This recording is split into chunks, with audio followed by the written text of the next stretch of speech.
Hello everyone, my name is Chrissy and welcome to my channel.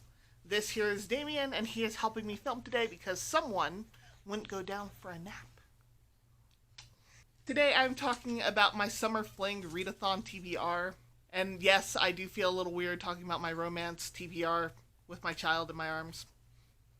But what you gonna do? This readathon was created by Sarah of Steeped in Books. I'm going to go over the prompts that I don't have anything for, mainly so that if you're watching this and have any recommendations for these prompts, that'd be fantastic. I will be watching other people's TBRs. I watched a few, but I'm going to watch a few more to see what other people have for these prompts. So the first one I don't have one for is Friends to Lovers. I have an Enemies to Lovers one, but not a Friends to Lovers. Disability rep. I just couldn't really find one right off the bat. I'm going to look through Hoopla just because I can get it as specific as I need to for the romance category. So I'll look in there and see if I find anything. But if you do have any recommendations, much appreciated. Then there is Old School Historical, which I think I do have some that fit into that category. But if you know of anything that would fit this prompt, recommendations are much obliged. We'll see how much longer this child lasts in this video. Okay, the first prompt, Down Home Country. I picked Montana Heat Escape to You by Jennifer Ryan. Now, the reason why I picked this is not because of the plot. I don't even know what the plot is. Admittedly, I was looking through the Libby app, and there was a lot of flannel when it came to the type of book that I was looking for. And I picked the least intimidating flannel guy. That's all I know about it. I'm guessing someone escapes to Montana and then ends up falling in love with a cowboy. That's my guess. For Big City Life is Beautiful Bastard by Christina Lauren. Please don't repeat my language. Thank you very much. This one, I ended up picking for this prompt because one of the main characters is the son of a media mogul, I guess, or his family owns a media company, which, if you own a very successful media company, then I think you're pretty loaded. Like, jets are happening in your future. For the authors of color, I had picked the Reluctant Royals series by Alyssa Cole. Now, I've heard of Princess in Theory, the first book. I didn't know it was a full series, so I bought the full series. And I know that there's a marriage of convenience in that first book, so I'm really excited to read that one.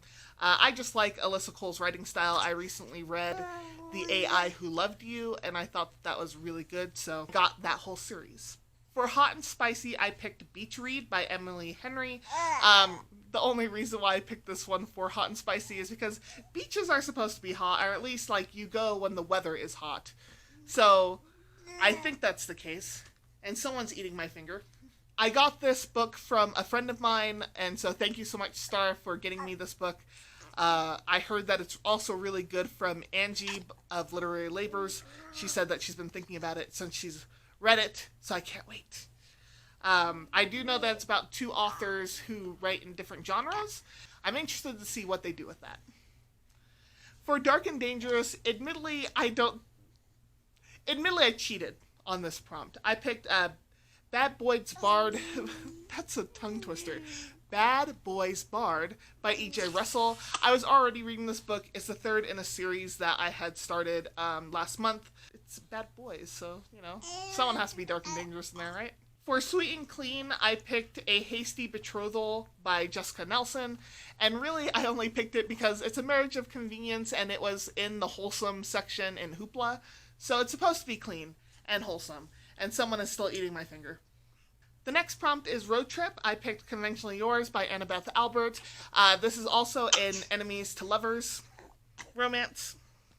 And there's a gigantic road trip. I think that there's conventions involved. Yes, thank you. Are you okay? For Diversity, I picked His Forever Family by Sarah M. Anderson, which is also what I picked for the category romance since it is a Harlequin novel. Someone just wants to stand and eat his hands. So that is my TBR for the Summer Fling Readathon. If you do have any recommendations for the categories I don't have a book in, that'd be wonderful. Let me know if you also have a TBR for this readathon. I would love to come and watch it. Thank you so much for watching. We're getting a little bit grumpy over here, so we're gonna hitch on out. But as always and forever, may get lost in a book.